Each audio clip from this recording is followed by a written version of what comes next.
Cadet Weaver, thank you so much for the invitation this morning.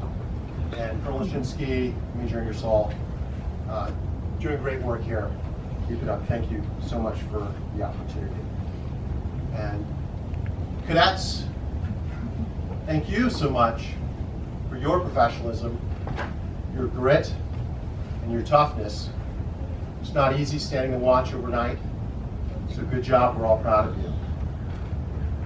So, as I look out on this formation of future Army and Air Force officers, I'm reminded of the formations that I stood in on the way to my commission. And I had a lot on my mind back then, standing in formation, thinking about my physics lab that was due, thinking about how cold it was outside, but mostly I was thinking about home. And I'm sure many of you are having the same thoughts right about now. But as the names on the Praying Hands Memorial remind us, not everybody comes home. Some of us did not come home. And so, to honor their commitment, to honor the sacrifice of their families, we owe it to them to live the best lives that we can while we're still here. So this morning, on Veterans Day, I want to talk to you a little bit about veterans. And I want to challenge you, I want to challenge the cadets to move towards living your best life by pursuing a second service when you're done with your military service. So when I was in formation, standing on the other side of this podium, on the other side of the continent, we didn't really talk about coming home. We didn't talk about being a veteran. We talked a lot about heroes. We talked a lot about Admiral Fluckey, talked about Admiral Stockdale, talked about the Tuskegee Airmen. But I'm not sure I ever heard a proper definition of what a veteran was. So I decided to look it up myself. So I went to the dictionary, Merriam-Webster, and they have a definition for a veteran. It is a former member of the armed services. There's actually a statutory definition in the U.S. Code, which says a very similar thing. Now, those definitions really don't tell us much about our veterans. They don't tell us much about what our community expects of our veterans. And they don't tell us much about what our veterans have to offer when they come back home. So anyway, I tried to take a little bit more quantitative approach, and I looked at the U.S. Census. And I learned a few things. I learned that there are 21 million veterans in the United States today. I learned that 6% of veterans are women. 11% of Oregon's adult population are veterans. And I can tell you, according to the statistics, a lot of veterans are doing very well. They're doing great. In Oregon, for example, veterans have 30% more household income than non-veterans. The unemployment rate for veterans is a full percentage point lower than non-veterans. Well, I should say than the national average. But that really doesn't tell the whole story. There are a lot of veterans out there having a hard time right now. In Oregon, we have 1,200 homeless veterans. 1,200. About 40% of Iraqi freedom, enduring freedom veterans suffer from a service-connected disability. Between 11 and 20% of our OIF and OEF veterans suffer from PTSD. And so, I know there are a lot of people trying to do their best to help these veterans that are hurting now and that are going to be hurting in the future. But anytime that we have so many people that are hurting, we can always do more.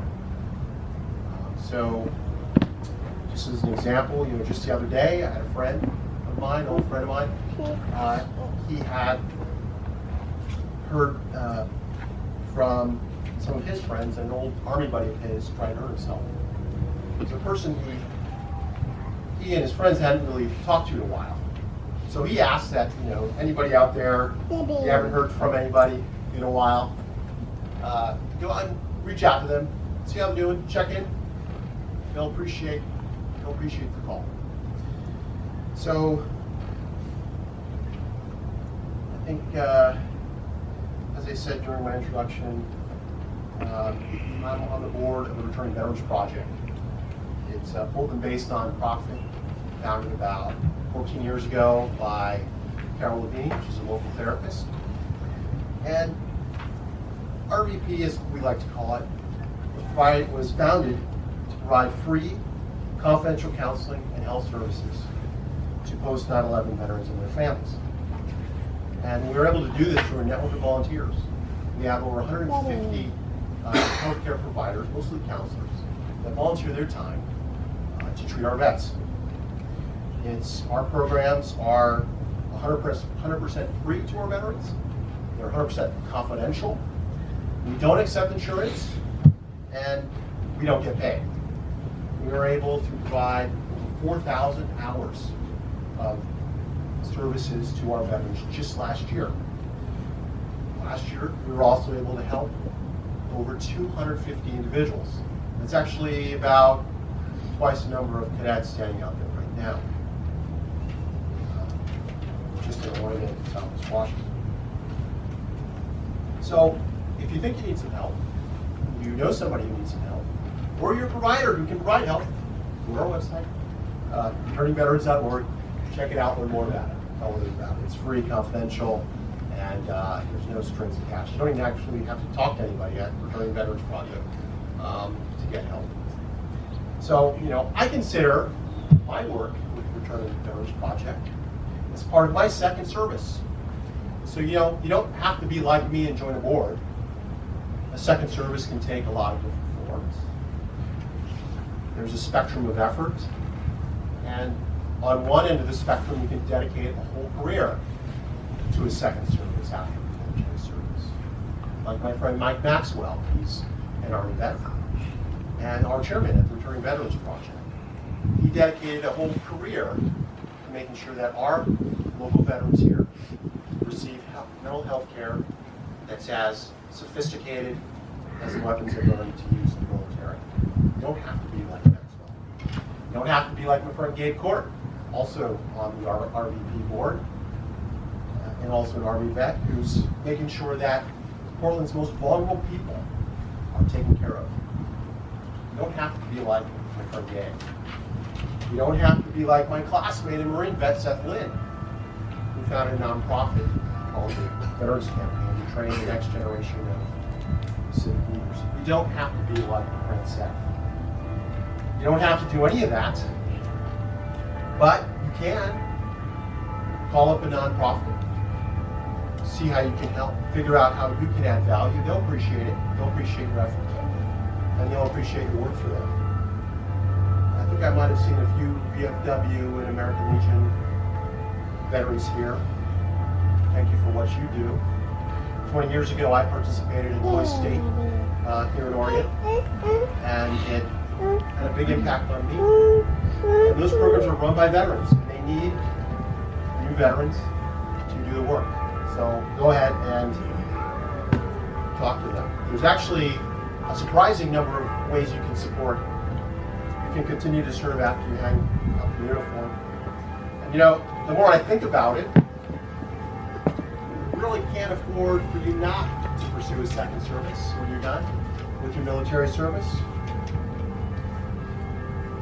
Your families, this university, the American people sitting here, have invested and will continue to invest a tremendous amount of resources in your moral, mental, and physical development so that you can face the challenges of the future and win.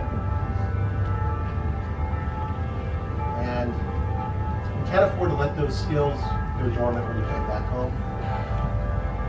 Your servant leadership skills won't go away. They just need to be redeployed when you come here. So, when you're done, cadets, flying your F-22s, when you're done leading a rifle platoon of America's bravest young men and women, I challenge you to pursue a second service. So thank you very much an honor for me to be here. And thank you for your commitment to the United States. And enjoy your Veterans Day. Thank you very much.